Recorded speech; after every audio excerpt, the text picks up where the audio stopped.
dear students. அதே some தான் 6th சம்மு. இது வந்து 5 மார்க்கில் கேட்கலாம். இந்த மாதிரி கொடுத்துருக்கு, இதை ப்ரூவ் பண்ண சொல்லியிருக்கு. அப்போ இதுவும் ஈக்குவலாக வரணும். PQR 3 ஸ்டேட்மெண்ட் இருக்குது. அதனால் 2/3 2/3னா 8. அப்போ ஃபஸ்ட்டு Pக்கு 4 ட்ரூ 4 ஃபால்ஸ், Qக்கு 2 ட்ரூ 2 ஃபால்ஸ், 2 ட்ரூ 2 ஃபால்ஸ், Rக்கு true false true false true false true false. இது எழுதிக்கங்க. இதுக்கே உங்களுக்கு 1 மார்க் கிடச்சிரும். இங்கே நெகேஷன் Q தேவைப்படுது. நெகேஷன்னா ரொம்ப ஈஸி. ட்ரூனா ஃபால்ஸு, ட்ரூனா ஃபால்ஸு, ஃபால்ஸ்னா ட்ரூ, ஃபால்ஸ்னா ட்ரூ, ட்ரூனா false, true false, false true, false true. இப்போ இதுக்கும் ஆருக்கும் கப்பு. கப்புனா ஃபால்ஸ் வந்தால் false. True false true true true false true true. இப்போ ஆரோ மார்க்கு சிங்கிள் ஆரோ, அது கண்டிஷனல், அது இஃப் தென். P இந்த இருக்குது, இதுக்கு ஆரோ மார்க்கு இந்த இருக்குது. இதையும் பார்க்கணும்.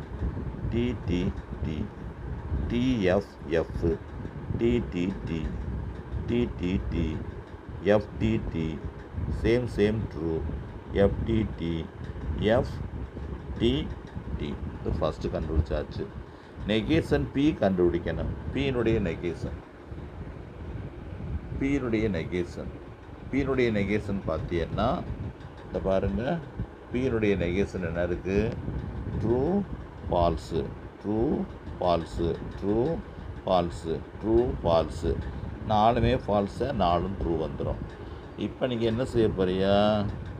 இப்போ என்ன செய்யணும்னா நெகேஷன் Pக்கும் இந்த கண்டுபிடிச்சிருக்கிறதுக்கும் கப்பு பார்க்கணும். இதுக்கும் கப்புனா என்ன அர்த்தம்? கப்புனா ஃபால்ஸு கப்பு ஃபால்ஸு வந்தால் தான் என்ன வரும்? ஃபால்ஸ் வரும். அதர்வைஸ் T வரும். ஒன்றுமே செய்வேன். நான் இங்கே என்ன போட்டிருக்கீங்களோ அதே தூக்கி எழுதிட வேண்டியது தான். இங்கே என்ன பண்ணியிருக்கோமோ அதை எழுதிட்டு ஆன்சர் கரெக்டாக வந்துடும். நமக்கு இந்த left hand side right hand side ஈக்குவலாக வரணும். அதனால் இங்கே என்ன எழுதியிருக்கோமோ அதே எழுதிட்டால் நமக்கு ஆன்சர் கரெக்டாக வந்துடும். அதனால் பார்த்தீங்களா, இது என்ன எழுதியிருக்கோ அதே எழுதிடுங்க. இப்போ பார்த்தா இருந்தாலும் ஒரு செக் பண்ணி பார்த்துக்கோங்க. நெகேஷன் P இதுக்கு, அப்போ T வருது, F வருது, T வருது, T T T T T. அது 2 ஈக்குவலாக வந்துடுச்சு. அப்புறம் 1 and 2 போட்டு